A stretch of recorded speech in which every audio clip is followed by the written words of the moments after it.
Hey guys, Culture here. The holiday season is well and truly upon us now, and we have so much to be thankful for. Friends, family, and free time abound, giving us an opportunity to take it easy and relax. Or at least, that's what it should mean. Instead, I find myself constantly in a panic as to what gifts to get for my nearest and dearest. And crash. My mind boggles at the amount of factors to consider when buying presents, like price, equality of gifts, personalization, and logistics. But before I delve too deeply into that, let me first explain the twisted commercialization and religious deprecacy that got us into this cult of gift giving in the first place. When you ask why we give and receive gifts on Christmas, the official line is that it calls back to when the three wise men gave gifts to the baby Jesus. You know the story. The first brought frankincense, a perfume used in Jewish worship, and a symbol that we would similarly worship Jesus. The next brought gold, the material of kings to signify Jesus as the King of all kings. And finally, the last brought myrrh, a perfume put on dead bodies to make them smell nice. You may quite rightly ask, what the frick? Yes, apparently myrrh signifies that Jesus would grow up to suffer and die. It's a little bit like if I brought a foreclosure sign to your housewarming party. What a bummer that third wise man must have been during the whole trip following the North Star, constantly complaining of calluses created on his horrifically hampered haunches. But we overlook this tasteless gift when we recall the nativity scene and the supposed miracle that was the birth of Christ. We instead remember how gifts exemplified the happiness felt by the three wise men for the birth of their leader. Of course, this is a convenient answer. Mention Jesus and everyone hushes up and just accepts that we have to abide by these rules. But the reality is a little more complicated. Isn't it always? Winter festival gift-giving actually began during the Roman festival of Saturnalia. The Romans believed that giving gifts would bring them luck in the new year. So essentially, they gave gifts for selfish reasons, a tradition that some say continues to this day. These gifts were also quite humble, like candles, fruits, and nuts, nothing like the dazzling diamonds and digital devices of today's benevolent boon bazaar. Perhaps most underwhelming of these gifts were lanterns to which a piece of holly had been tied. I mean, come on, that's like if I gave you a torch with a gum leaf tied to it. But apparently I'm just not wise enough to see that the lantern symbolizes the light that comes following the winter equinox. I guess this is one of those, it's the thought that counts moments. Seriously though, can you imagine being like, Jeremy, you got me a pack of AA batteries. And Jeremy's all like, my gift signifies the energy with which you will tackle the new year. I'd just be like, yeah, okay, but like they're still batteries, right? Like I could have just got this from a service station. But I digress. In the 4th century, when Christians decided to start celebrating the birth of their Lord and Saviour, there was a movement to adopt the gift-giving tradition of the now fading Saturnalia. However, this was opposed by those who wished to cut all ties to pagan holidays, and thus the notion of exchanging Saturnalia paraphernalia was lost. That is, until the Victorian era of the 1800s, when the gift-giving of New Year's celebrations merged with that of the Christmas holiday.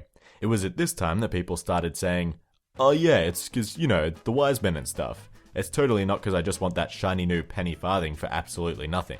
Tie this in with the increased production of shoddily made plastic toys, and you get a recipe for the current climate of sycophantic sack stuffing. But gift giving doesn't just occur at Christmas, of course, and it existed outside of winter solstices as well. Throughout Egyptian, Roman, and medieval times, gifts were given to earn favor, as a token of good luck, or as idols demonstrating worship. Native American cultures have a potlatch, a kind of gift-giving feast around births or funerals. In this custom, the family's pride and reputation is demonstrated by how extravagant their gift is. It's nice to know that even in the face of death, humans have still found a way to make it all a dick-measuring contest. A more wholesome notion of gift-giving comes from the ancient Greeks. Xenia was essentially their form of hospitality, and suggested that providing strangers with shelter and gifts would create social order. Of course, the Eastern philosophical notion of karma springs to mind, that the moral standing of the actions you take determines your fate. In this way, the giving of good gifts with careful consideration may lead to you yourself receiving good gifts. Whichever of these approaches you take to gift giving, there appears to be an inherent truth. We give gifts because we expect something in return. The Native Americans wanted reputation, the Greeks wanted safety or order, and the medieval empires wanted to curry favor with neighboring factions and form alliances. But the opinion I've just presented would be, in modern times, considered blasphemy. Look at any ad nowadays, any Hallmark slogan, or any morning news show segment, and you'll be told that we give gifts not because we expect anything in return, but instead as a symbol of our love. We're told that gift giving allows us to show our affection for others and demonstrate how much they mean to us. To this, I say, bullshit. Firstly, why do we need these material goods to represent affection? Why should a larger engagement ring mean more love? Similarly, why should more or better toys in a kid's Christmas stocking mean more love? The argument goes that the amount of money you spend is thought to be proportional to the amount of love you have for the recipient of the gift. And sure, I guess this could be true, but from an altruistic perspective, surely we shouldn't be worrying about this financial middleman. That is to say, let's look past the crass commercialization that constitutes capitalism and instead find a selfless way to show affection. Monetary value does not translate directly into love. Just ask any sugar daddy or gold digger. Or Mariah Carey for that matter. Secondly, of course we give gifts because we expect something in return, especially on occasions such as Christmas, Valentine's Day, and birthdays. The entire purpose of these holidays in Western culture is primarily to provide the space for reciprocity in exchanging goods, and only secondarily to celebrate another notion, such as family, love, or individuality respectively. That's not to say that I disagree with these ideas. I think they're all things that should be celebrated. But these holidays are advertised in such a way that you have to give gifts. You'll hear things like, tell your family you love them, spend quality time with them, let them know you care. And what better way to say this than with the Rolex Yachtmaster, only $14,050. And no, I'm not kidding, there's actually a model of Rolex called the Yachtmaster. I mean seriously, at that point just hang a sign around your neck that says, I'm a massive wanker. On the topic of Valentine's Day as an example, some people decry Valentine's Day by saying that we should love our partners all year round, not just on one day. I wouldn't go that far. Personally, I believe the point of Valentine's Day is that we all have busy lives, and this gives us an excuse to put aside some special time and devote it to our partner. Of course we should also love them the rest of the year, but Valentine's Day is a special occasion. However, I do not think that that means we should spend exorbitant amounts on cards, flowers, and fancy dinners every year. Feel free to if you want, but don't have a systemized advertising campaign telling me that I have to, otherwise I don't love my partner enough. Now, of course, no one actually believes that when they put rational thought into the topic, but on a subconscious, ingrained level, we have been indoctrinated through years of this message to believe that this is the case. Whether you prefer a cozy night in cooking something with your partner, or a night out at a restaurant, my entire point is that you and your partner should decide how you want to spend that time. Besides, you know a cheap way to celebrate Valentine's Day? Just bang all night. Alright, settle down. Enough about that. Sex is icky. All I'm saying is that an inherent part of holidays, Christmas especially, is reciprocity. And not only do we expect reciprocity, we then complicate the issue further with needing equivalent, personalized reciprocity. The logic behind this is pretty straightforward. You don't want the value of the gift you give and the gift you receive to be egregiously different, because then either you or the other person is getting screwed over. And if you think I'm thinking too hard about this, let me tell you, there are two types of people in this world. People who admit that they worry about the values of the gift they're giving, and liars. On the very same merit promoted by ad agencies, we want to live up to a certain societal standard of equivalent exchange. This has been the subject of sitcoms for many years because of how uniquely awkward it is to try and match someone else whilst also hiding the identity of the gifts you're giving each other. It's essentially mind reading.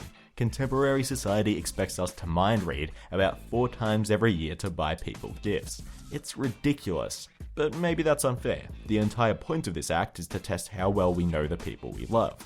So it's not mind reading, it's more like a test. And what says love and affection better than an exam? Am I right? The issue with this is it creates a neurotic hysteria of self-doubt. Why do you think people are so stressed around Christmas?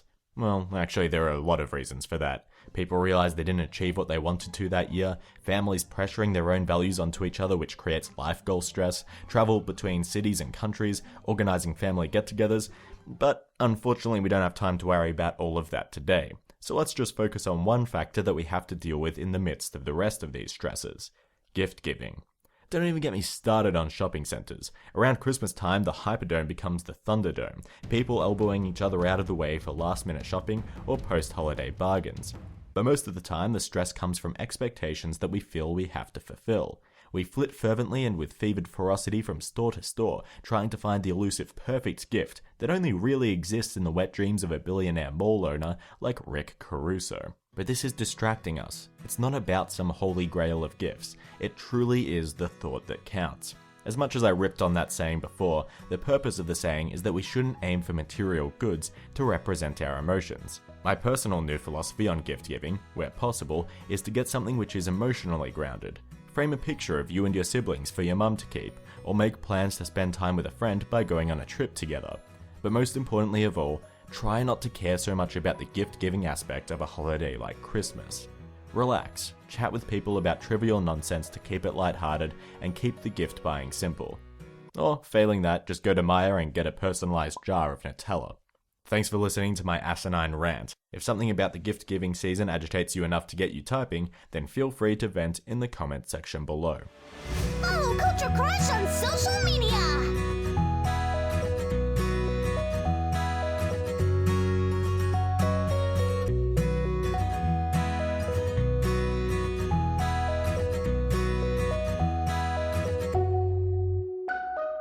Like and subscribe for more!